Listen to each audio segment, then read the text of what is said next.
Well, folks, what is happening? Welcome to Mentality Monsters, and today's episode is proudly sponsored by Our Kings Camps. We'll hear more about them later on. And just a disclaimer, Millwall tap, I don't support Millwall, I'm a Liverpool man, but NI Classico, shout out to yous, 25 quid, they do, it sounds like they're a sponsor here as well, but they do all sorts of taps from all around the world. You can get a Frank Lampard tap, the Samsung Umbro, back in 2005, and you can get up-to-date taps as well. And today we are joined by a serial winner, 20 domestic trophies, league titles and cups, Mr. Chris Shields. Thanks for having me on. Thank you very much for coming on. Finally got you on. I know it took a while, but it has took a while, but you're finally on. Big man's back to pre-season. How are the lads looking? Yeah, flying, doing well to be fair. Any beer bellies?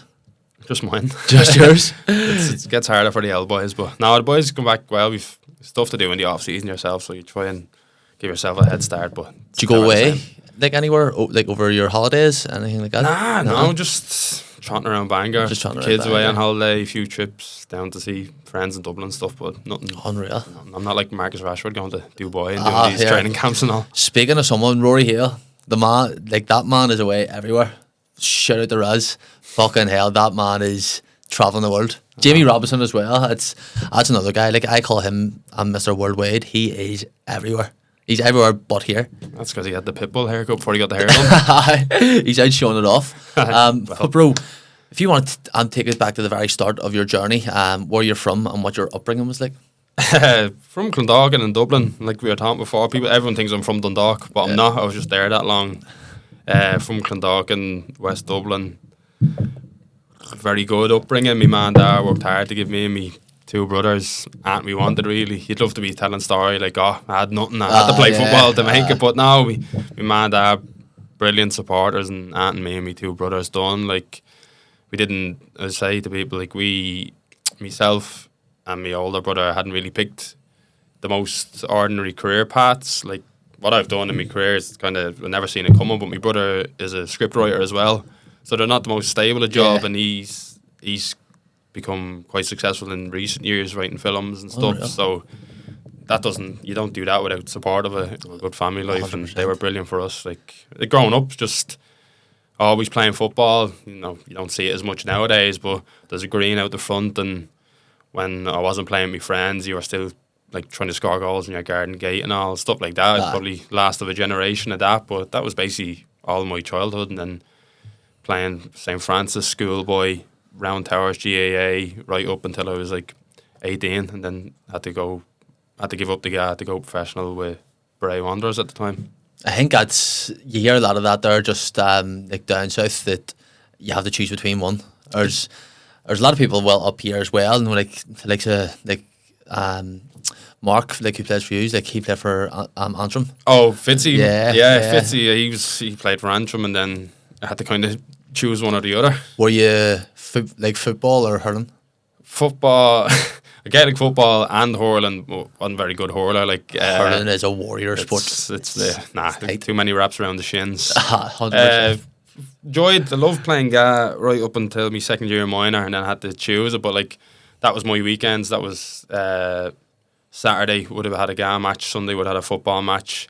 You might play for a year up the odd Sunday afternoon or something. So you could have 3 matches a weekend, and then you start growing as a footballer. And I remember playing for St. Francis, and I was like under 17s, and then I started playing for the senior men's team at the club as well. So that turned into possibly 4 games a weekend, and even I loved it. Like to be fair, but it comes to a point you make a choice, and I did in the end. What was it like going in the men's football at that? Like I'd say at that level as well. It's fucking very, very like physical. It's brilliant. It's you can't kind of underestimate the learning curves of playing men's football. And like as a 16-year-old, like them boys you're playing against don't care. You're getting whacked, and you kind of it toughens you up right away. Luckily, I took a stretch to kind of start becoming as tall as I am now, and was able to handle myself, but it was a bit of a shock to the system, and this 30-year-old boy's going to elbow you in the back of the neck for just being on the pitch. But no, I loved it. It was a great learning curve, and then it helped me along the way in my career later on.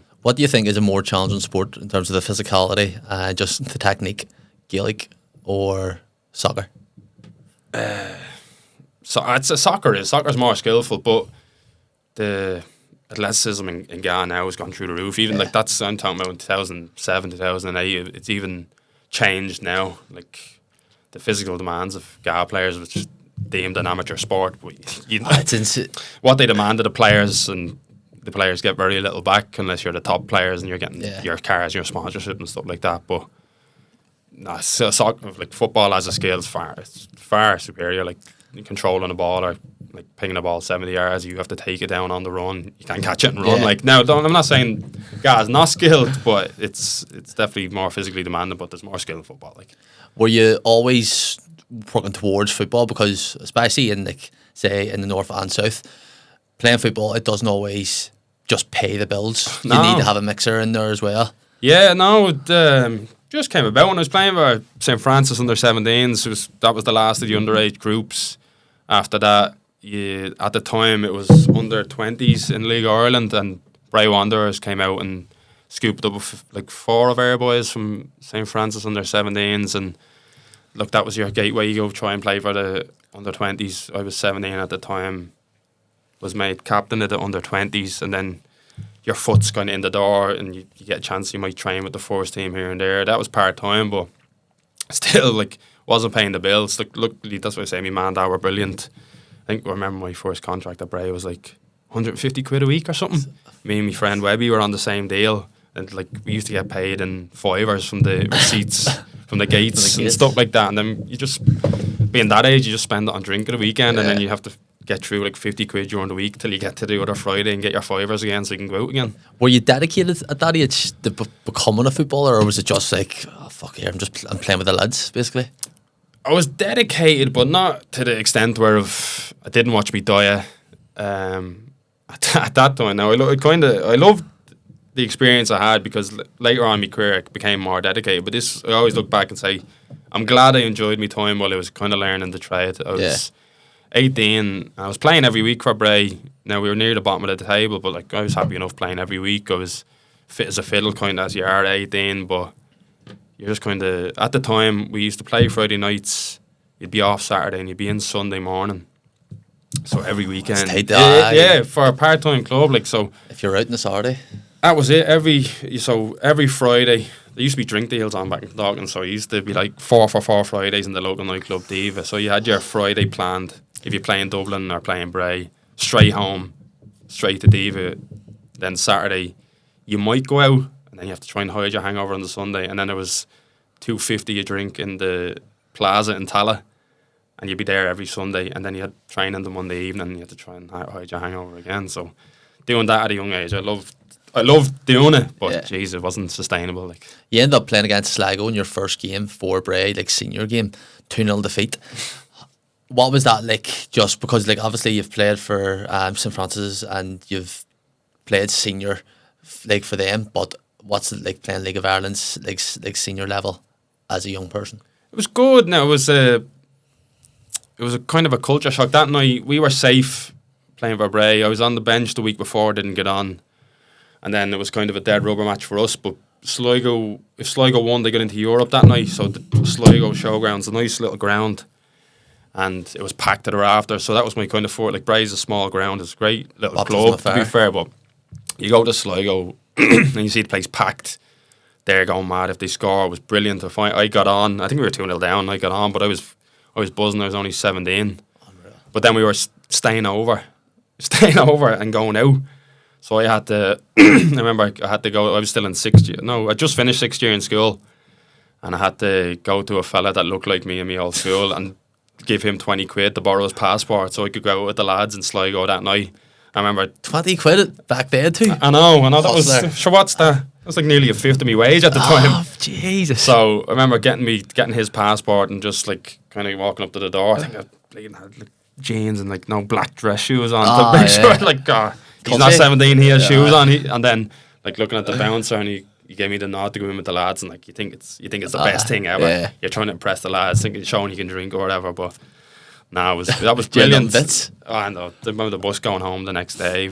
You bounce back when you're younger, but I remember the bus was very quiet and stuff like that. And my under-20s manager pulling me out of bed the next morning to get home and stuff like that, because the 20 season was still going on. But no, it was a brilliant memory and like a good night, and that was the kind of the start of it for me then. Then you ended up going to Dundalk 2012, is that? Yeah, 2012. I had 4 brilliant years at Bray. That's making me forced in 2008, 2009, 10, 11. Loved my time at Bray. Made a great friend I still meet today. Now, David Webster, me and him played League Ireland kind of against each other for all the years. Met some great people, but then the opportunity to go to Dundalk was too hard to turn down. But at the time, I was only 21. Sean McCaffrey was the manager. He was the 21s manager for Ireland for years. He got the Dundalk job and he wanted to go with a real youthful setup. So he brought me in. I was only 21. He made me club captain, and it's a big responsibility. It's for a town like that. They're a very proud town. Huge. They they pumped a lot of money in the years previous under Ian Foster and Sean Connor, and it nearly busted the club as it did in 2012. We had poor season on the pitch, and then financially off the pitch, the club near went bust. Yeah. So we had you're having fundraisers and dealing with all this, and we're suffering defeat after defeat on the pitch, and it's all kind of laying all the young lads' shoulders. Like there was, I think, me and then Derek Foran and Liam Burns, 3 oldest. I was 21. I think Degsy was 23, 24, and then Burns, he was 30, 31. And then there's a lot of 19, 20-year-olds, and luckily we finished in the playoff spot and stayed up that year. And then I thought they'll want the back of me because I wasn't really that good then, to be fair. And I thought I'd be away from Dundalk and they'd never want me back. What do you think he saw in you at Bray that made you club captain? I don't know, to be honest, because he was 21's manager and he never picked me. So it's not as if I was another 21 international. I don't know, maybe my energy, and I was could be quite vocal for a young person on the pitch, and he just kind of maybe seen that in me, and he just gave me a punt as captain, and it didn't really work out. But I loved the role at the time. I thought it was a great responsibility, a great honour, but it was probably too soon for a person that age. Probably looking See, back. in the early days, who would you have staged your kind of playing style off? Is there anybody you tried to you looked at his game and went, "Fuck, I like what he does"? Not really. Every young Irish midfielder's want to be Roy Caine. Yeah. But you have to be actually good at football. But back then I was just more energetic, box to box, and then Joey Barton. Same mentality back then. I was fiery, could get sent off for doing stupid things. But then you kind of have to start moulding yourself and saying, look, what am I going to do with myself here? I can't just be a box-to-box player with no technique. Something's going to have to change. See, back then, holding midfielders, who would you have said would have been the best holding midfielder back then? In League Ireland? No, in world football. Because you think of having the likes of Busquets and stuff like that. There, yeah, that was in their pomp and everyone wants to be like that. But I actually wasn't even a holding midfielder then. I used to do box to box, and then for some reason, because I was tall, I'd go play centre half if there was injuries. But I wasn't really a holding midfielder at the time. That didn't come in until Stephen Kenny came in 2013. Not to jump too far ahead, just in terms of your story and your career, but see the difference of playing styles back then compared to playing styles now. It evolves and constantly evolves. Do you think football back when you were starting out was better than football the way it is now? I don't know. You kind of are everyone kind of romanticises their period. When I started League Ireland, it was 4-4-2. Everyone play long, play off the big lads. Your 2 midfielders, you just get up and down, one defend, one go, and that was it for everyone. And then the ones that really changed it in League Ireland was Paul Cook's Sligo side. They played a 3, and I remember Richie Ryan. He had a 4-3-3? The 4-3-3. They were the first ones I'd seen it. And I remember they played 3 in midfield, and you're just chasing shadows. They had Joey Endo, Richie Ryan, Danny Ventura, and they were high energy. They keep the ball. You wouldn't see it. They were brilliant. They should have won more. They won a few cups under Paul Cook, but they definitely should have won the league. They won the league under Ian Barraclough in 2012 after Paul Cook, but how his side never won League Ireland, I'll never know. They were brilliant. You wanted to you try and play your best, hoping they fucking sign you. Yeah. No, they didn't. But no, they were the first real ones that changed from the 4-4-2 of get after high energy. You'd be exhausted after the match because a basketball. Whereas now, a lot more tactical. You have a lot more formations coming in leagues. You have 4-3-3, 3-5-2. Now you have boys playing a box midfield with 1 striker, 2 wing backs and stuff like that. So a lot of it's changed now, but I'd kind of look back fondly of just the old rough and tumble of 4-4-2 as much as I've kind of played in the more modern era. Was there much performance and like analysis done back in your day? You know, like would you have sat down and actually watched, say you're playing Sligo here next week, sat down and watched their last 3 games, or would anybody have sat down and says, right, you're going to be on him, this is what he's been doing, anything like that there? Not in me Bray days, no, but that more came in again when Stephen came into Dundalk. Every Thursday was video after training. Now you dread it, but he'd have you'd know what every opponent's going to do, especially in Europe and stuff like that, but he would have corners, how they play, what we're going to do, and that came into me career, kind of me mid-20s more so, and you know, it's part and parcel of football now. So did he come in the season after you almost got relegated? So we got we stayed up in 2012 last day in the relegation playoff, and after that I honestly God I didn't know what I was going to do within the league. A call from Derry and a call from Stephen at Dundalk. Stephen took over Dundalk. He actually rang me. I was on my holidays in Gran Canaria with my wife Shauna, and he left me a voicemail and just kind of said, "Oh, I'll give you a phone call when I'm back. It's been a long year or whatever." And I ended up just doing. I'd never been on trial as like a young fella. Never invited on trial as a schoolboy player. So I had not my agent but a friend, Andy Cousins. He was involved with Stoke with Michael O'Neill and stuff, sound fella, and he set up a few trials for me in England. I was like, I'll give it a go. I never done it. So I went over to Carlisle, Preston and Port Vale. And it looked like I was going to sign for Carlisle as like, I think I was going over as a centre half, but like I couldn't. I was like, I'll give this a go. Yeah. So it looked like I was going to sign, and then at the last minute they signed an experienced centre half became available from Hibs, and they signed him, and I was like, oh look, sure, I'm probably ready to go home. I don't know if I want to stay in Carlisle anyway. Went home, and Stephen, I kept in contact with Stephen, and he said, "Come on." Were you released at this stage? Just free agent going around, bounce around the lower league clubs in England, see if anything comes of it, and it didn't. So Stephen rang me and said, "Look, there's still a place for you at Dundalk," and he signed me as a centre half. That's why I wore number 5 my whole career in Dundalk. He signed me as a centre half, and a few games as centre half, kind of put that to bed for myself, and didn't really play well. He had assembled this squad of like players no one else wanted. It was brilliant. Like looking back now, it's brilliant. So I failed at Dundalk the year previous and in England. Likes of Richie Towell, he was playing for a Leinster Senior League team. Stephen O'Donnell, who became club captain, the most successful club captain in Dundalk's history, he was offered to Mayorview in Galway. They were a team at the time. He was offered petrol vouchers to go there. Dane Massey, air left back, he was done all right at Bray, but was just playing for Bray. You had players all over. Curtis Bourne coming back from Scotland, and put this team together, and no one knew. Looking around pre-season, we're like, we don't know what we're going to do this year. So we started playing games, and we kind of found each other, and we're like, oh, maybe 6th or something, we'll not go down, we'll be safe. And in Stephen's first year, we ended up on a title run, coming second completely out of nowhere, and that was the base for what we went on and done after that. He's got to the semi-finals, I think, as well as the FAI Cup. Yes, well. I missed a lot of 2012. I missed the first half of 2013 with a knee injury, and then I came back and played, and that's when I became like a holding midfielder. Yeah. That was then I kind of found my role. I stopped kind of dabbling with centre half and being a combative midfielder. That's when Stephen said, "Look, that's your job now," and thankfully he did. But yeah, we lost the semi-final to Drogheda, and we went down to 9 men after 20 minutes. Darren Meena was sent off, and then I was sent off. Derby as well. Huge game.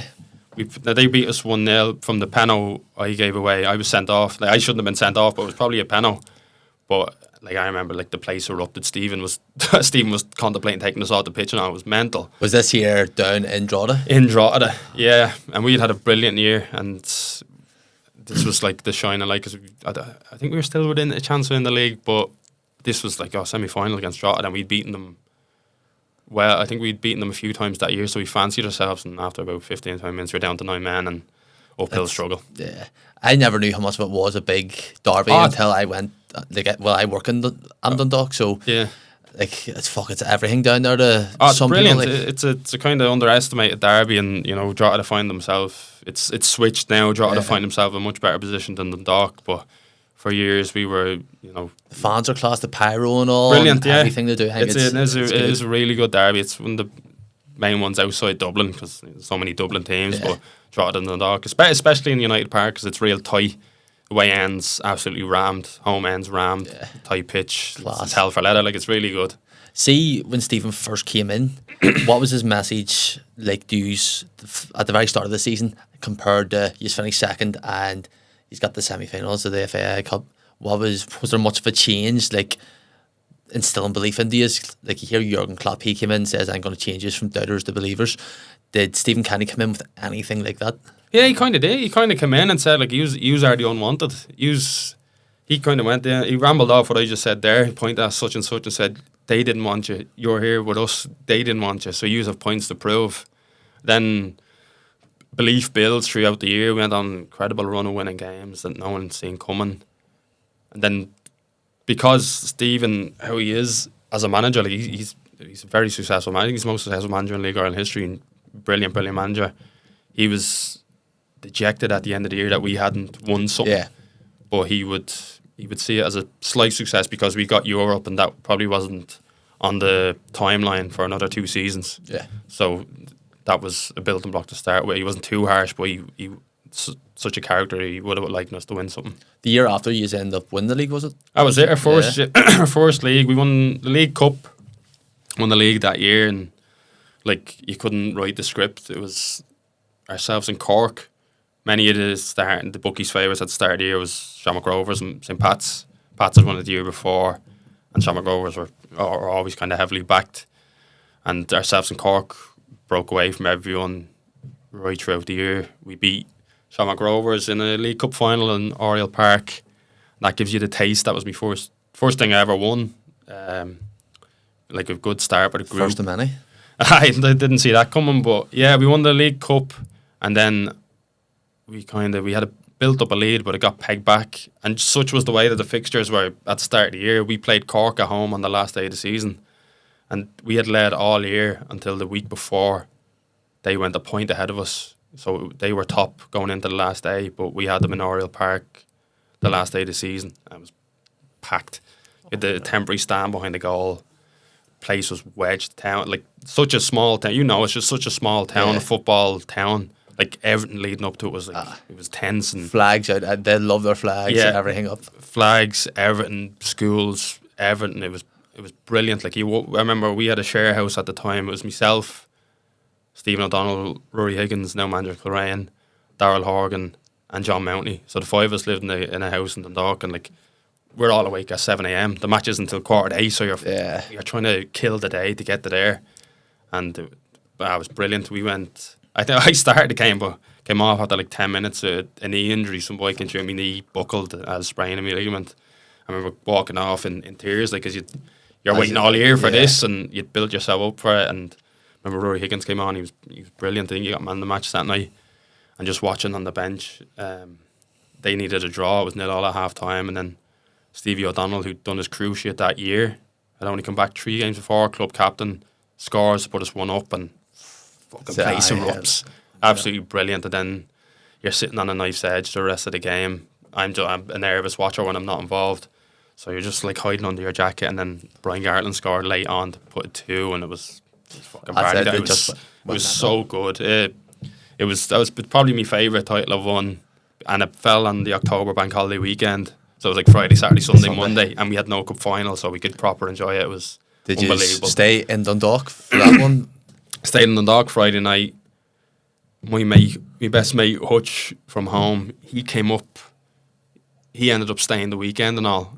We were friends. Did he stay in the house? Yeah, he stayed in the house with us. Shauna was down with me. My man and dad were up. I remember Friday night was back in the club. Saturday was all day in town, back then up to the club. All the families and all were there. My mate Hutch actually got hit by a car that night going across Memorial Park to his B&B. And like the B&B were ringing me saying, do you know this fella? And I was like, yeah, where is he? He's like, oh, he's across the road. He's across the road here. He's after getting hit by a car, but he's all right. I was like, send him back over. He's grand. Sunday, again, bank holiday weekend in Dundalk all day. And then down the Brew Breakers. Brewbakers, Ridley's, the bartender, and all the girlfriends got on really well, so they were all there as well. And then Monday, I remember we went to Dublin.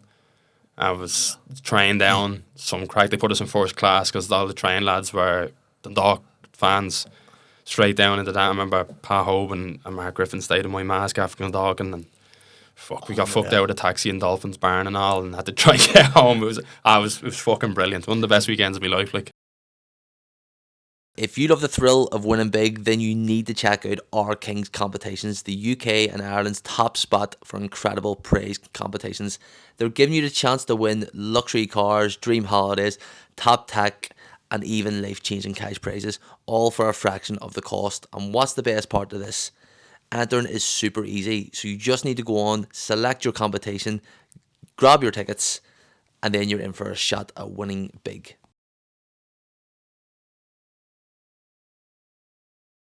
With guaranteed winners in every draw and some of the most amazing prizes out there, our Kings is the place to be if you want to turn a little into a lot. So, what are you waiting for? Head over to www.ourkingscompetitions.com now and grab your tickets, and you could be our next big winner. That's Our Kings Competitions, where dreams become reality, and enter today. You've won 7 league titles at the minute. Are all league titles like that there, like the after party? Or was that just... Yeah, you love winning them. Because sometimes you have the night where you win it, and then you have a lull of getting the trophy. Yeah. But at Dundalk, we were in six consecutive cup finals. And that falls the week after you get the trophy, so you can't really go too mad. So 2015, we won it early enough. Another 3-day bender. 2016, I'm jumping ahead of myself. 2016 was the middle of the Europa League, and then we had a cup final coming up. 2017 didn't win the league, so nothing to celebrate. Cup final. 2018 won the league early, same as 2019. Cup final 2 weeks later. So it's just kind of all about timing. Yeah. See, being just part of that team, obviously you've qualified for the Europa League group stages twice. So the group stages will probably go on to December time, the way that it used to be, and your season finishes in October. So you are still playing in the November, December. What's that there? How much of a benefit is that actually, or is it a disadvantage? Because teams are playing week in, week out, so they're match fit as it is, but you aren't. Yeah, it became, in 2016 especially, became a severe disadvantage because we finished the league, like you said, in October. Our first weekend in November was the cup final. And then I think there was actually like a 2-week break before another Europa League game. So we'd been carrying, you've had your full season and you're carrying injuries. And now it's hard to get friendlies. I remember I was carrying a bit of an injury, so I didn't go. But the boys flew and played Brentford B team. I remember we actually played Warren Point in a bounce game just to get minutes in the boys. But it was hard to sustain the kind of intensity you needed to go play at that level. Like, what was it like though? Just Europa League, you end up beating Maccabi Haifa, was it? Yeah. As well, and then you drew with someone. Yeah, we drew AZ Alkmaar. So it's a big team. Jumping this 2016, like it was 2015. Back then, it was just you lose your Champions League game, you're out. There's no fallback, so it was a lot tough. Well, there was less rounds, but it was a lot tougher as win or bust. So 2015, we played Bate Borisov. We were beat 2-1 over there in Belarus, and then drew 0-0 in Oriel, so went out. Following year, we were unseeded, so we drew an Icelandic team, FH, they were called. They don't win the Icelandic League anymore. And we went through on away goals. We drew 1-1 in Oriel, and then drew 2-2 in Iceland, and that was brilliant. That was the first hurdle. Then we got Bate Borisov again in the second round, so familiar with them. Alexander Gleb was playing. Remember, he used to play for Arsenal? Yeah. He was back home in Belarus playing for them. He must have been a brave age then. He was, to be fair, but he was still brilliant. You thought about levels in football. But, he came on. He only came on. He must have been late 30s, but he was brilliant. Biscuit hips on him. Like, when we went over there, it's in Minsk. Like, that's my favourite part of football, is travelling around Europe and these places you don't get to go. Like, in Minsk, like, you're never going there. You need a visa to get in for a start, but unbelievable, brilliant city. And Bate Borisov kind of played a bit out in the city in this, like, 14,000, like, it's shaped like an egg. It's brilliant, like Swiss cheese holes everywhere, pitch immaculate. We went over there, and I mean, we were battered from 1 to 90. We were popped off the pitch. Didn't see much of the ball. I didn't start. I came on at half time myself and another fella, John Mountain, he came on at half time to kind of try and shore things up. Yeah. So we were eventually beat 1-0. I mean, we whacked it off our own crossbar and all. I don't know how it was. We used to say it's the best 1-0 defeat in history. So, but somehow we'd come away quietly confident. I remember we were doing a video the following week, and Stephen O'Donnell, the club captain, like kind of gave this speech, and it was brilliant, and kind of made us realise like we're fucking still in this tie. We got Bate Borisov, and we played them in Tala because you can't play in Oriel Park for that level of Champions League qualifier, and beat them 3-0. Like, unreal, unbelievable. And winning that tie meant you were in the group stage proper. So David McMillan scored twice, and then my favourite goal probably in my career is not me scoring, but celebrating Robbie Benson. It was like the 90th minute. Away goal still counted, so we were 2-1 up on aggregate, but they scored the away goal, we were out. So you're still kind of under the caution, pissing rain and Tala, like the ball's not really moving on the pitch, and they've left one short, and Robbie Benson's broke through, and he's put it away 3-0. Like, everyone's vacated their seats, people running down, sliding in the rain, like people have gone nuts. There's a brilliant clip of like the local radio doing the commentary. I have it saved on my Twitter or something. It's fucking brilliant. And that was us 3-0. We've beaten them. That was us in Europa League, regardless. But you kind of forgot that was us into the Champions League playoff game. Yeah, you still have. We were one game out to go into the Champions League. So we drew Legia Warsaw. Like, we were like good team at the time. Yeah. Very, very good. We were like not unbeatable, and then just didn't work out. We were beat 2-0. We played the game was moved to the Aviva, so played them, lost 2-0. A handball decision that was tough at the time, like behind Boyler's, Andy Boyle's hand. It hit his arm, it was harsh. They went 2-0 up and then he caught us on the break. But then over there, if you ever see Robbie Benson's volley with his right foot in Poland, he took the roof out the net after like 20 minutes. So we were. That's not the Puskas one. No, that was Jordan Flores in Tala. No, this is Robbie Benson. He's left footed and he hammers this right footed volley out of nowhere. So after 20 minutes, 2-1, we're back in the game. They go down to 10 men on like the hour mark. But they're good. Now the place is packed. Polish Army Stadium is called. There was 30,000 Polish people in there for the warm up. Yeah. 2 boys on cherry pickers on drums just facing into the crowd. Like, and we can't hear each other. There's smoke everywhere. They like, love it. Oh, it was brilliant. Now it was best footballing experience I've had. But we pressed and they caught us on the break in like the 90th minute, and they got the Champions League. But you're kind of sitting there. My mum was at the game, so it was nice that she was there for it. She's travelled everywhere really to see me, and like we're sitting there kind of gutted, like, oh, could have gone in the Champions League, like as close as you're ever going to get probably. But then you kind of sit down and the realisation hit, and you're like, fuck, we have Europa League to play here. Like, this is fucking brilliant. Unbelievable. Unreal. And then the draw came out. Remember, we all watched the draw together. We were in a hotel in Wexford, one of the worst hotels in Ireland, I'd say. We were all gathered around the laptop and the draw came out. And there was a group with Southampton and Inter Milan in it. We were like, oh, fuck, that'll be some trip. Then the United were in it. United won it that year. United were in it that year. Like, geez, get to Old Trafford. And then our group came out was Zenit St. Petersburg, AZ Alkmaar, and Maccabi Tel Aviv. And we were a bit like, fuck, I wanted to get something like that. But then we were like, fuck, you never know, it might be a winnable tie there at home or something. 100%. You want the glory, like kind of draw of playing, like fucking say Chelsea or Inter Milan or United, but all well and good going there and getting stuffed. So we were like, kind of, not to gather ourselves. We had a match in Wexford, we won that night or something. David Millen scored. And then it finally came around. You're waiting and waiting. We were doing well in the league. We won the league that year. And finally the Europa League came around. First one was AZ Alkmaar away. And my wife Shauna went, Annie Boyle's girlfriend was there, Brian Gartland's, like all the girls' friends went and stuff like that. It was brilliant. So we went down 1-0 and then Stevie O'Donnell got sent off. I came on like 70 minutes for him, for to come on for somebody came off for me, and we were just like, right, keep it at 1-0, it's respectable. And then we got a free kick in like the 89th minute, and Darrell Horgan whipped it in, and Dundalk's manager now, Clodagh, scored, and it's into, the video's brilliant, it's into our away end, and it's fucking packed, and everyone just goes nuts. Like, no, we were like 1-0, 10 men, AZ Alkmaar, very good Dutch team. We're like, keep this one, we're happy enough. Equalise, couldn't believe it. Like, place went nuts, it's brilliant.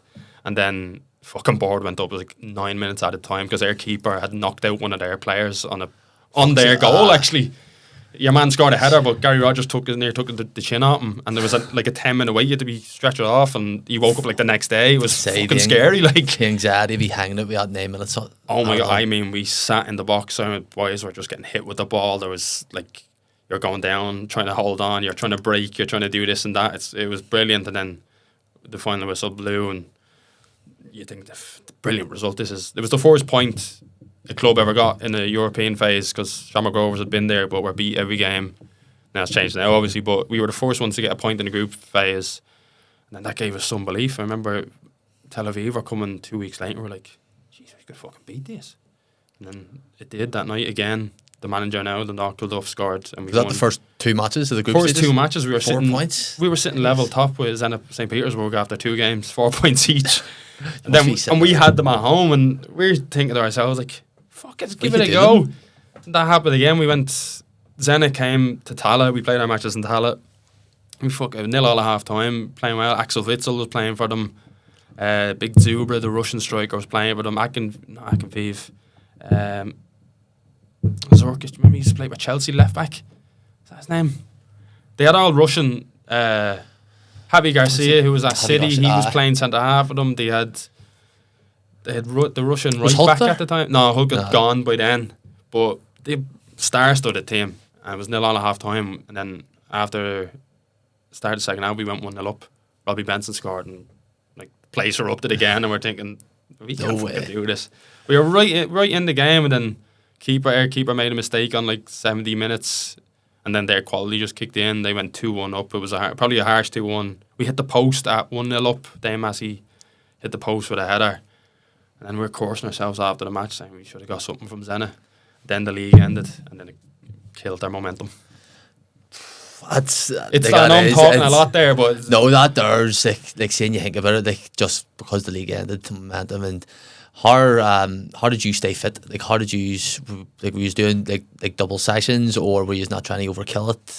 For me personally, I couldn't. Like I was already playing with that. No, obviously that osteopubis or whatever it's called. Like your groins are all. Like I barely trained. I remember I was walking through shape the night before Europa League games, and then coming out and playing just on painkillers and stuff the next day. So I had tried to get a bit of downtime to try and get that right. Actually, I was still going to be like in the squad and fit to play the remaining games. I remember I missed the Alkmaar home game through illness. I just got a bug the day of the game, travelling to the match. I puked me ring up on the bus, and then again in Tala, and I was like, I have no way, I can't. And then went away to Zenit. Brilliant. Minus 10 degrees. Orange football. The pitches on the line were orange because it was snowing. Unreal. Class. Like St. Petersburg is unbelievable city as well. Much downtime do you get after the match, or are you flying straight home after? At the time, there was none. You're on the plane straight away because we still had the league. That was actually the league had ended the week before the Zenit game. We had Zenit on the Thursday. We didn't fly back till the Friday morning, and then we had the cup final in the Aviva on the Sunday. We were fucked. We were wrecked. We lost in the very last minute of extra time. How did Stephen keep you? Because obviously you won so much within that time frame, within the 5 to 6 years, and you play Europa League group stages twice. How did he keep you motivated to constantly keep wanting success and keep wanting to win? Because it could, not that winning's boring, but it could become boring because you are winning so much. Yeah, I don't know. He just had a way of never letting us kind of rest on our laurels. That year in 2016, that we won 3 in a row. The year before, in 2015, we completed our first League and Cup double, and then he kind of never let up. Now the only thing about being so successful in 2016 was 2017 was just too much on the body. Still, we had a horrendous league campaign. We lost the league by we'd lost it in the mid-season break. Really, we managed to win the League Cup, which is always I always say that's important to stay amongst the trophies, which was a good thing. And then we were just back 2018. It's just what you demanded of you, and that was just that was the only way of thinking at Dundalk at the time. So you didn't really, if you kind of think differently, you were left behind and you didn't play or you moved on from the club. And it was just the not the mantra, just like how everyone thought the same and everyone bedded in, singing out the same hymn sheet and all that. It was a lot player driven as well. Demanded a lot off each other, and that drove us for success. Would Stephen have changed his style or philosophy throughout your time there, Never. or was it just nah? He was just a footballing man. Everything was kind of played out from the back and through midfield and through the lines, and we were brilliant to watch. It was kind of like not as direct, but it was quite like fast paced the way Liverpool are playing now. Like that was my role in the team, was both fullbacks went, Sean Gannon and Dame Massey, and then me and Brian and Andy Boyle would be the three, and at breaks we break. But our fullbacks were so important for us, and Stephen drove that. He loved his attacking players. Yeah. He always gets the best out of his attacking players. How did you deal with losing players? Because you obviously had a load of players that went over to England and stuff like that there during a successful time. Yeah, that was it. We lost Andy and Daryl were two big losses after 2016. The two boys broke into the Ireland squad while playing for Dundalk in that European run, and they were well worth it. Two boys went to Preston, and that 2017 season just kind of took us a bit to reset. It brought the likes of, who did he bring in? Different people like Nico Vemland. He was a Danish fella, really good footballer. Shane Grimes came into the group. Dave McMillan up front. We kind of had to rejig a few things. Yeah. Darren Meenan had left, which was a brilliant assist provider for Pat Hoban at the time and stuff. So it was a bit of a rejig and a reset, but it kind of took us that year. That 2016 took the toll on us in 2017, but it was. We never knew. We knew we'd eventually bounce back, and we couldn't afford a season like that again. I remember a story that Rory told us. I think he actually said it on the podcast, but he was leaving Galway and he was going to Derry, but he was actually supposed to sign for Dundalk. Was he? There was someone was going over to England. I think someone could have been going to Hibs actually, over to the mainland, and they ended up the deal didn't go through, and they stayed at Dundalk, and he went to Derry. I forget who it was. It might have been. It could have been Patrick McElhenney. I think it was. It yeah. might have been because he was like Patrick's brilliant. Yeah, you see it now at Ballymena. He was that as pomp then. Like he was phenomenal. I think I'm who it was. I'd say it more than if I was to guess anyone out of the squad, then it probably would have been. And I think especially going, not to take anything away from Derry, but being just surrounded. I think environment is everything. And being surrounded by a bunch of winners like that there, it would be really, really important. I think Rory would have done really well if he went to He Dundalk. probably would have, because the way Rory plays, he's very energetic, and it would have suited Stephen's style. And he was quite young. He would have been quite young then. Cause I think he was he was probably 20 or 20. Because I was only 25, 26 then. So he would have like anyone in the league would have loved to sign for us at the time. But yeah, he probably would have suited Dundalk Stephen's was stuff. definitely that team that, like as you said, there was Sligo earlier, that you play well against them. Maybe I'm not saying you. I would say Dundalk. Everyone wanted to go out and play good against Dundalk to possibly maybe get a move. Yeah, we seen it the following year. Cork won the league in 2017. They won the double. They beat us on penalties in the cup final as well. So it was a fucking dismal year. And I remember the next year, used to when I was starting out at Bray, you always tried to impress against the league champions, but you could see it still meant more to people to beat Dundalk at the time. Yeah. Instead of, we thought it would have switched and they would have tried to, meant everything to beat Cork, but it wasn't to be. And we were still the ones that everyone wanted to beat, and that was kind of evident, like the way teams set up against us and stuff like that. Were you still there when Stephen went to Republic? Yeah, so that was we bounced back 2018 league and our second double in 3 years.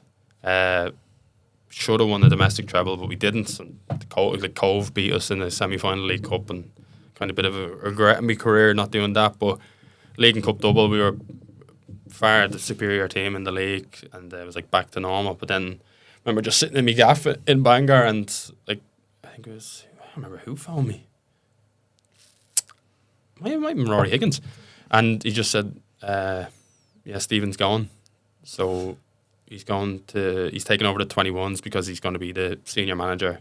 There was no. Who was our Mick? Was it Mick McCarthy? McCarthy, handed it over to Stephen. So McCarthy was going to be the senior manager, and then Stephen was going to take in 2020. So he had 2 years, and he was brilliant at the 21s because Stephen's such a good, a talent spotter. Yeah. His eye for a player is ridiculous. Who'd heard of Pat Hoban when he's playing centre mid for Maryview, and then Stephen signs him. He becomes Dundalk's all-time record goal scorer. He's plucked that team for 2013 out of thin air. So he was brilliant for the 21s, and he done all right at the senior. He got a lot of ridicule, and I felt from it. It was hard times and big step up, huge step up. And see, the Irish press can be quick to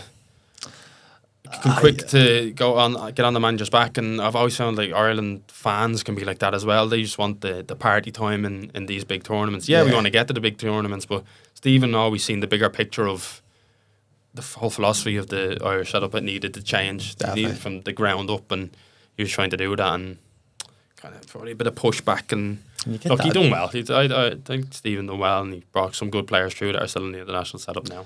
And you get that now. Like there seems to be like a lack of identity when it comes to watching Ireland, like Luxembourg, and like see drawn against fucking teams like that there. And yeah, like for years, Ireland were hard to beat, get a goal off a set play, and grind stuff out. Which sometimes you have to play the hand you're dealt if you have them players. But Stephen just wanted to change it from what I seen. He played football. He switched to 3-5-2 in some of his Ireland days, which he never done with Dundalk. But he was trying something new, and like players that knew him knew what he wanted to do. A lot of the League Ireland community really backed him as Ireland manager, and some of the outside fans probably didn't see the instant success, and they weren't getting their piss up in Paris or France like they did in 2016. I think a lot of fans just want that rather than get an identity. Like these smaller nations are getting better. See when obviously the Euros were going on in 2016. I think I was out in Santa Ponsa for it. Unbelievable. They got Italy match, and I was there for the Belgium match as well. We got absolutely hammered, but obviously you are mid-season here. We're playing, so you can't go out and enjoy it. You can't go out and watch it, can you? Well, we watched Robbie Brady score the header, and I'm just me and Sean in the sitting room watching and celebrating. And that's that because I've trained the next day. So you kind of, that's what I was saying. That the commitment came in that period of my career, and later in my career, you don't go down, you don't go to the pub for these matches and stuff like that. So how do you feel like your time in Dundalk was? 9 years. 9 years, 9 years. 9 years. How do you feel? Look, I loved it, and big, huge part of my life, and I still go down. I went down a few weeks ago, and I'm always well received, and I'm very grateful for that. But huge part of my life, and even my wife's life, and my ma and dad still go. My dad thinks he's the fucking Lord Mayor, walking around waving to people when he goes to Dundalk. And my ma met me at the last game and stuff like that. Like, I'm well received again. Like, it's a brilliant town, brilliant club. If you do well for them, you'll be remembered for a long time. And I loved it. I can't speak highly enough. And the people I met through it, and how I lived, and it was just brilliant. Before going up and moving on to your career up here, but are you a man who enjoys a chicken fillet roll? yeah. That's what I grew up eating them at lunch in school. See, I don't know why it's not a big thing up here. Yeah. Compared as soon as you cross that border at the Apple Green, it's the national dish. That and spice bags. Spice bags, great. I remember when we used to go to school at the Mile Park in Dundalk, and then you used to have to run to the centre to beat the queue for the chicken fillet rolls, for all the fillets were gone. Chicken fillet rolls are... I don't know why. It's funny, isn't it? Like, but even in KFC, I was down in the Curragh in Kildare, and we went in the Newbridge, and in KFC, I've always explained this to people, you can get a chicken fillet roll in KFC, and people just don't understand it. Like what is it? It's just a baguette, and you're just you explain it, you don't do it. Culture. It's culture. You have to get the chicken on hot enough that melts the butter, and then you put whatever sauce. What's your toppings? Cheese coleslaw. Cheese and coleslaw. I could do it. Since I was a young lad, yeah. I get hash browns on mine. It's a bit of a risky. It's risky, but it's the chicken fillet. Obviously, I get garlic and taco. I get my lettuce, red onion, jalapenos, and a hash brown on it. I'm not joking. It's fucking... I go to Londis, you call it. It's just a wee shop down. Barracks? I say the barracks, and fuck, I'm not joking. I tell you what, you must have experienced roll makers in there, because do you ever get a shit roll maker for chicken fillet? Yeah. Throwing you fucking up. So even if no care. No care. You need to have a bit of passion. You need to have a bit of passion. The way they spread the butter, the way they spread the sauce. They just fuck the butter on is on the outside crust now. You just look down and just go, fuck guys. Fuck this. There was a girl that, God bless her, I've been going there for the last few years, but it was the first time that I've ever saw her behind the deli. She was a young girl, and she was making it, and I was just like, this is not going to be good. This is not going to be good. But she tried her best. If they don't ask butter or mayo, Some you know the experience. They go butter or mayo, and you're like, I'll do a winner here. I'm on the winner. We actually nearly missed it out playing Arsenal at the Emirates. Yeah, we can't leave Forgot that. it, you almost that forget. campaign. See, the 2020 campaign was strange. We had the success. Vinny Perth, the assistant, took over manager role in 2019, and we won the League Cup up in Derry, and we won the league by 15 points. We were very good that year. Lost the domestic treble on penalties to Shamrock Rovers, so you kicked 2 kicks of a ball away with the domestic treble. Then all of a sudden, we start the season 4 games. We were only 4 games in the season, and then COVID starts and everything stops. We're kind of keeping fit, and then we get the show. I think it was July we came back. And then we had new owners by then. We had new American owners in Dundalk, and I think they demanded a lot from Vinny. We lost the Champions League qualifying game, which was just one leg then. They just done one leg that summer because of COVID. We actually played that in Budapest, even though it was against the Slovenian team, Celje. Because it was, remember at the time it was all green countries and red countries. Yeah, so at that time, Slovenia and Ireland were allowed to travel to Hungary, so we played in Budapest. And we lost that game 3-0, I think it was in the end. It was never a 3-0 game, but look, it was 3-0 on the night, so that was that. I think the owners weren't happy. I don't know if they overly understood how hard it was, but Jim's actually spoken to them. Magilton's actually spoke. He had to deal with them the following year and such. But then that was Vinny who'd been at the club since Stephen was at 2013. And all of a sudden, Vinny lost his job, and we didn't know what was happening.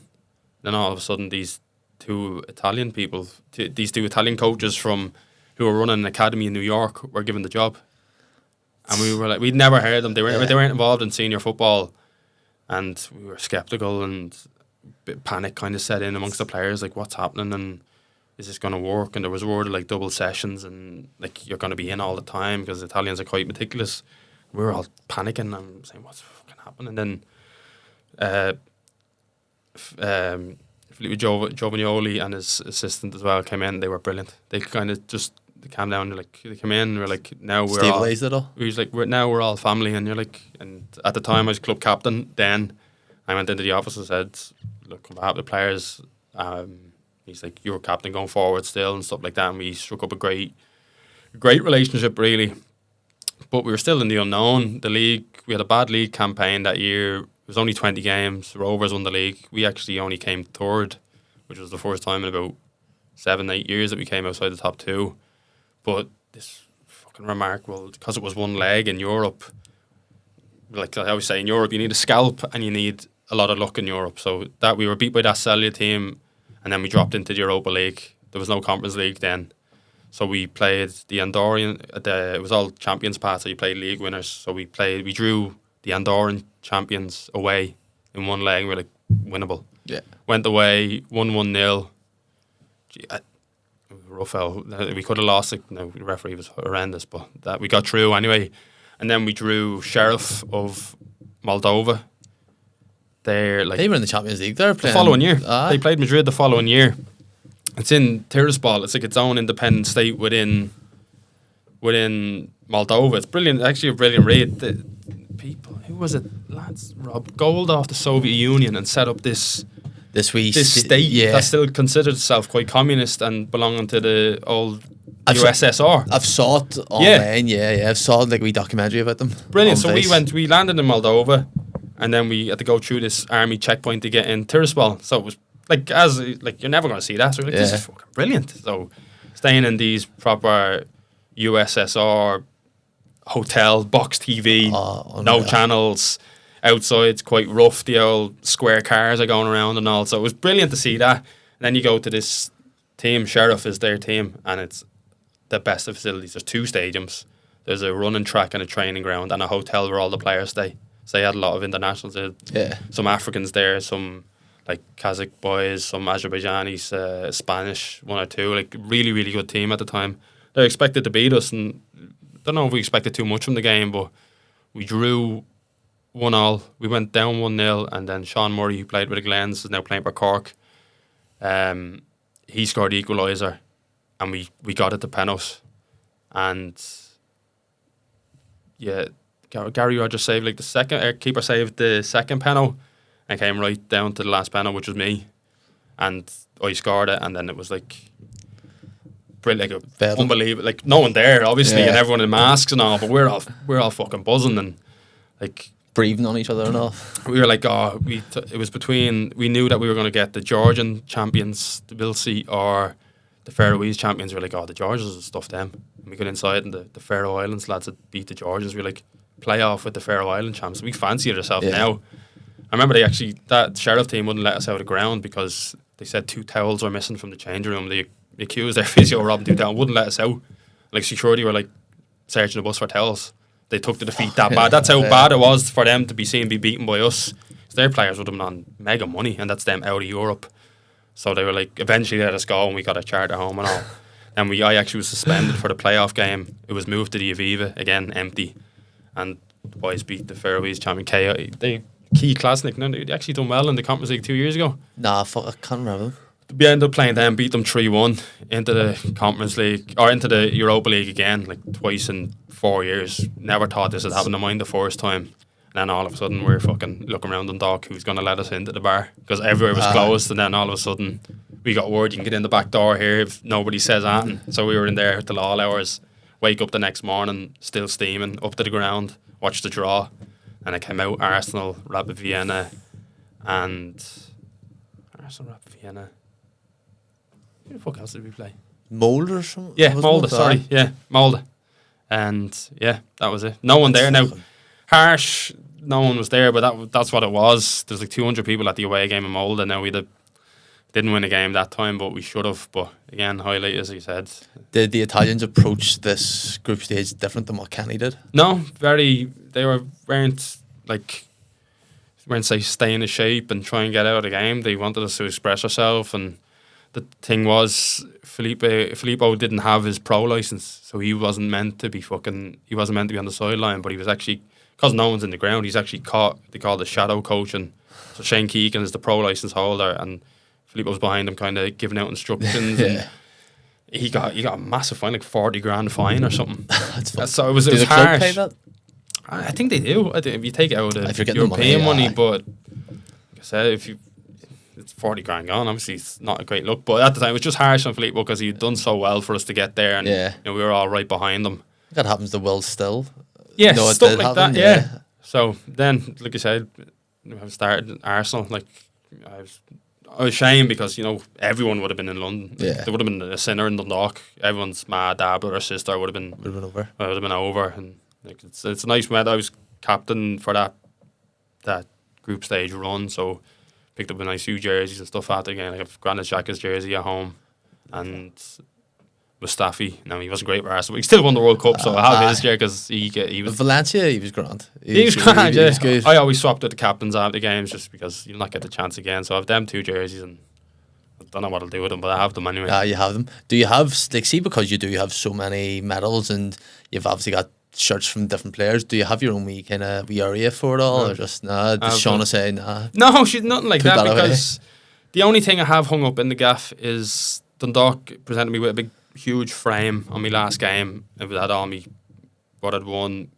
appearances, goals, and great pictures. And it's the only thing I have hung up. My dad hung it up for me in the gaff, and then all my medals are just in my sock drawer. I think there's 2 or 3 in my mask gaff. How did the move to Linfield and actually like your exit from Dundalk come about? Yeah, it was I thought I'd finished my career at Dundalk. I thought I'd still be playing for Dundalk now, but I had kids. Evie would have been, so this is 2021 I left in, so Evie, my eldest, would have been only like, she's just coming 3 in the October, so it was the summer, so she was 2.5. Sean had just given birth to Dara in the April, and just kind of, when you're young and you're doing, like I would have left for away games, I would have left from Bangor to get to Dundalk to go to Cork, Waterford, Limerick, Sligo, everywhere, even the trips to Dublin were just extra longer for me. It was an hour and 15 to get to Dundalk. And if we played the Monday, I was there Friday night, warm down Saturday morning, home Saturday, back down Sunday morning for training, and then a match Monday night. And just kind of started. It got a lot.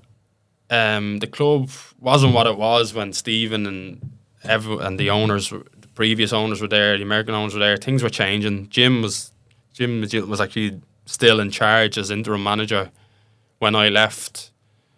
It just kind of, the club had changed. I was doing a lot of travelling, and I found it hard being away from the family and stuff like that. And Linfield were going full time, and Dave had a conversation with me, and I just kind of seen it as a good opportunity for the age and stage I was. As much as I loved Dundalk, and the send off they gave me that night in my last game is like something I'll never ever forget.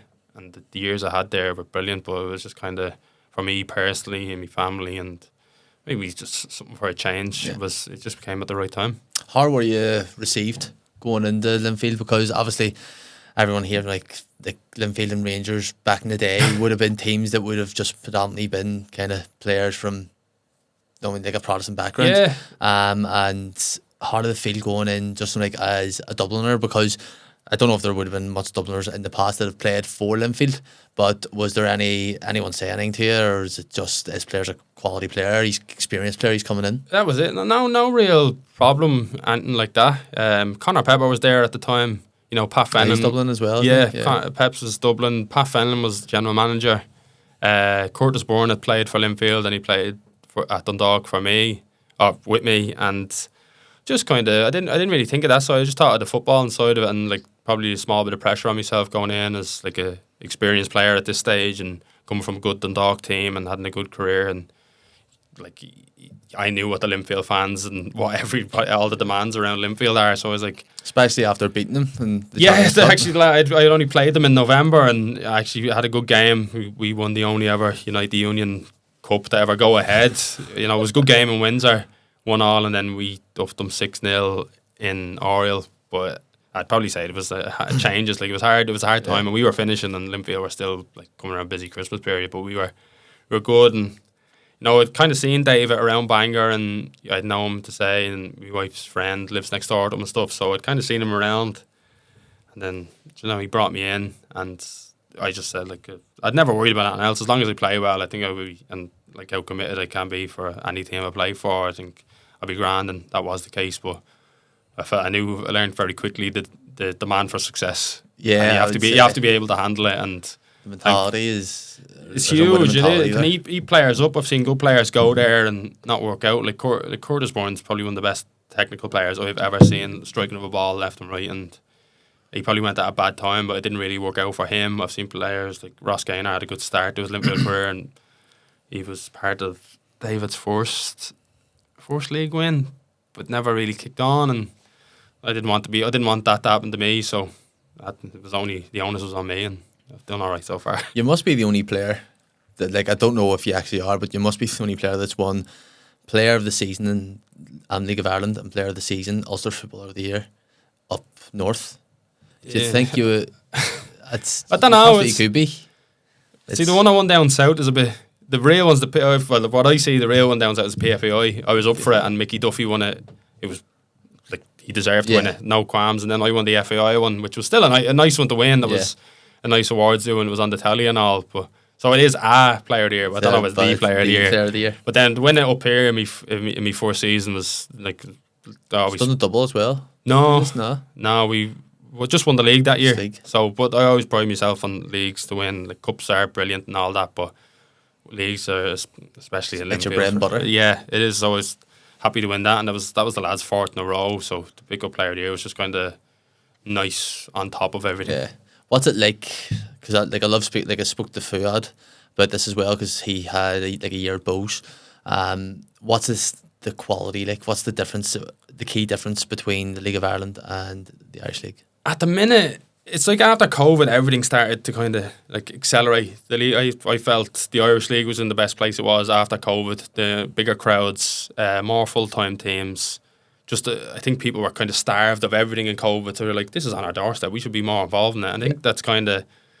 It's still, the trajectory's going well, but it's maybe stalled a small bit, whereas League of Ireland's just took right off. There's sold-out signs every week. Every team's full-time. It's... Until you get a fully full-time league. Now, that's the only first time it's happened this year in League of Ireland, because Drogheda went full-time, but that's 10 full-time teams in the Premier Division, and it's the most competitive it's ever been, probably. That goes a long way for me. Shows the money that's being pumped into it as well, which is it's class to see. I'm in a few of the fan pages, just in the League of Ireland, like fan pages, and you see the passion and stuff like that. I think it's class because you should be supporting your own teams. I'm not going to sit here and say I go to all Linfield matches and stuff like that because who the fuck wants to sit there and watch Ballymena or fucking say Dungannon on a cold day in solitude? Night. I know, but you can be arsed, but it is quality. Like. That's the way it's gone in League Ireland. Even midweek games are racking up 2,000-3,000 midweek, some 4 and 5 if it's a bigger ground like Cork and Rovers. I was down at Dundalk. That's a first division game. Dundalk and Bray. That was just over 2,000 at that. I mean, that's in the first division. So, but look, there is like huge potential in the league up here. It's just kind of keeping the momentum going, kind of. Do you think an All Ireland League has it's doable? Really? No, look, the idea of it's brilliant, but it's the European spots that's always going to be the problem. I think some sort of All Ireland Cup or something could come in again, because I think the appetite is there because people are forever kind of gauging each league against each other. Now, I think probably Larne and Shamrock Rovers was an unfair kind of read on it, because Larne were in the difficult spell rather than the Larne of the year before. Maybe would have put it up better to Rovers, because Rovers are just a phenomenal team. So it's hard for people just to kind of... Do you think playing on Windsor for teams that don't regularly play on Windsor is intimidating just because of the sheer size of the pitch? Like, I think it did change. You could see, like, obviously we play against Larne a lot and they're very good at what they did in Inver. Now I think that they brought Shamrock Rovers to Inver. It might have been a different game, whereas Tala is more like Windsor Park and it suited them more on that day. But yeah, I think it can be. I'd say so, like, because you see teams, like any time which I go and watch the Reds play at Windsor, it just seems the ball seems to be travelling so, like, it looks like it's travelling so slow, but it's probably not. Fucking huge. It's just the pitch is fucking massive. And that's just the way it is. Do you think there's ever a chance of you going to Bangor now that they're in the, like, just like in a few years' time you go, fuck, sure, you live in Bangor? No, I don't know. I'm very happy where I am now. Like, I've really loved playing for Linfield since I came. It's been good for me in a footballing capacity, but also in a social capacity. Like, all my mates are in Dublin or down south, and then I've come into this change room. Like, Pete could easily just snub me off because he was this boy coming in from Dundalk, and they've been absolutely brilliant. It's like one of the best change rooms I've been in, like socially for me and stuff like that. And even Sean as well has made some friends through that, so it's been brilliant for me in kind of all aspects of my life. I love the photo you put up of your first league title, you and Shauna, and then the last one. That's it, and she was there for the relegation playoff as well, so she had to get props for that. Yeah, no, she saw it all through. That's been kind of one of the best parts of my career. Everything I've shared with Shauna. She's been a big part of it. She's wills me on as well as me man and dad, and to share these the best part of your sporting career, to have her beside me it's always brilliant. Like, do you think seeing this game is having like a stable partner a crucial thing for your game, just because it's there's players that their problems could go onto the pitch, like, just because they'll not be but at the top of their game, but if you've got like a support there, like a good support from your family, is it for me? It's like she sees the best and worst of me. She's like, when the match doesn't go well, like, I'm going home to her, and she's the kind of talk me around, or if it's gone really bad, she'll take the kids out the next morning and just let me kind of mull over things myself. Now she's everything I need when things go well and bad. So to have that, partner in life I don't know if it kind of be where I was to this day. I love just throwing in the partner C question just to give you a bit of brownie points. You know what I mean? Yeah, well. Quick fire questions here we'll just go into. So, the best player you've played with?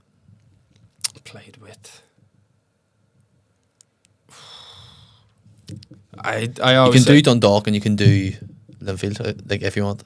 No, I'd have to get, like, Daryl Horgan. Like, when we were playing that first year in Europa League, Daryl Horgan was electric. He was playing off the left, right footer, and like, he was fantastic. And then just under would be Mickey Duffy and Patrick McElhenney. It's three great players. Like, I know. Three great players. Best player played against? You've played against a good few now. He wouldn't be known now, but there was a Brazilian boy playing in the 10 for Zenit. His name was Juliano. He was...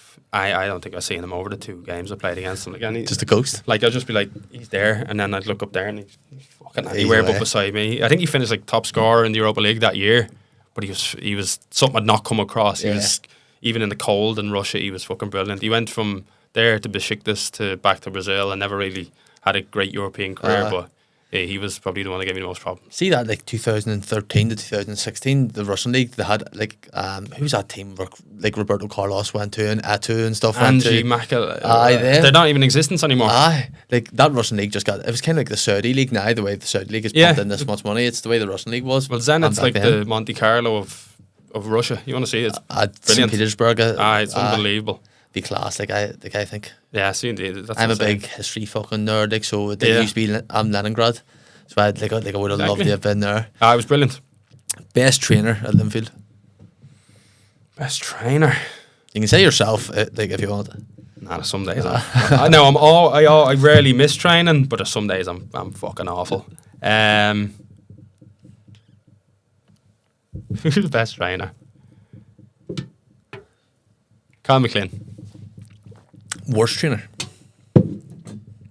Chris McKee. Your favourite match to be involved in? That I was ever involved in? Yeah, so if you could be involved in a match now, maybe Drawdown, Dundalk, Glens, Linfield. That Dundalk match where we won the league against Cork. I could do that again. I'd love to do that again.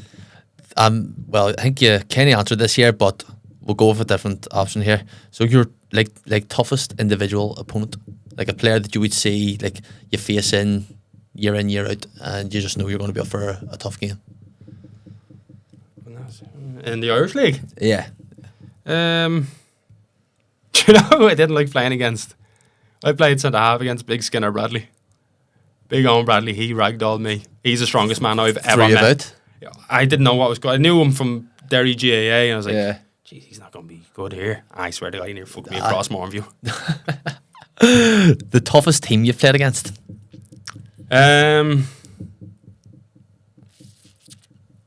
Toughest team. Arsenal. In the team we were at that stage, Arsenal were good, but they were in second gear. Like they could, they had at one stage Aubameyang and Lacazette and Kieran Tierney started to warm up, and we were like, "Fuck.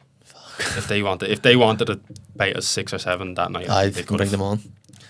The best goal scored. Your best goal. I only fucking score penalties. I scored at Glens one. You scored one against the Glens. Big deflection. Here you take it. No, I scored one. Looks well in the angle. Yeah, I scored one down in Turner's Cross in 2018. That more or less sealed the league for us against our closest rival. So probably that. Your death row meal, 3 courses. Starter, crisp sandwich. You need to tell me the crisp and the bread. The bread is actually bread's white bread. Bread's white bread. Like Hulvis bread or just plain white bread. Just plain white bread. Not like nutty crust or anything like that. Nutty crust. King crisps from the south, not Tato. So that's me starter. Cheese and onion? Yeah, sorry, cheese and onion there, cheese and onion. Actually, King Deluxe, they only do them in pubs down south. Them, they're unbelievable. I love Indian food. Like I could fucking eat. I think I could eat Indian every day. So I'd go lamb tikka, madras, garlic naan, chips. Lamb over like an Indian over Chinese. Yeah. Every day of the week. Yeah. Brave. And I love it. And then dessert. I'm not even mad in dessert. Nah, what's your drink of choice then? Pint of Guinness. Pint of Guinness. Classic. If you were to have a meal with 3 people, dead or alive, who are you going for? 3 people dead or alive. So these are going to be the 3 people that you're sitting around on your death row meal. Dave Chappelle, comedian. Who the fuck? I don't know who the fuck I talk to. Elvis, because he's Elvis. Dave Chappelle, Elvis, and don't say P Diddy. Don't say P Diddy. No. I can't legally now. Fuck, I need to start thinking more about these questions. Go Roy Keane. Okay. Here. Yeah. That's a good mix there. That is a good mix. Because he'll be sitting fucking slapping at Dave Chappelle. He'd probably tell Elvis he could sing better as well. Looks like. See just some of his one-liners. He has the same one. Like he loves that international flair. Yeah. They're international players. Are great lads. Your favourite movie? In Bruges. In Bruges. Your favourite series? Favourite series?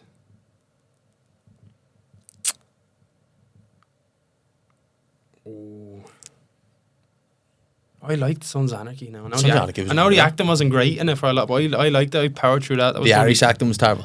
If Very you bad. get rid of the Belfast series Yeah, 100%. for everyone's ears, but I thought that was good. And then last question, your Irish League 5-a-side team of all teams or all players you've played against, really. Played against, not with. You can have with as well, yeah. Right. Skinner's up front. You can throw in David Healy if you want. Ah, jeez, no. And I've said he fucking annoy me if he's around me. No. Goalkeeper. Johnsey's just been in goal since I've been up here, so go Johnsey in goal. Trey Hume at the back. I'm not playing.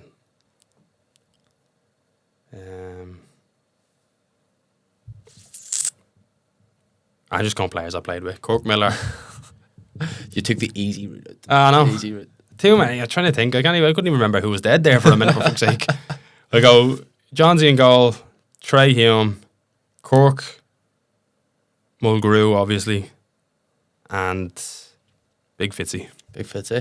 Before I actually end this episode, before we come to it, Jimmy Mulgrew, I've mailed you 3 times. 3 times to come on this podcast. I don't think anybody get Jamie Mulgrew on a podcast. He has, but like we've got you. I thought that How long was did going that to be take? impossible. I know, but see, I'm just going to have to pester him as much. Like, I don't think you'll ever get Mulgrew on a podcast. would you see when he comes on? I'll send it to you. Nah, But bro, thank you very much for coming on. I really appreciate it. Gentleman, no worries. legend, brother.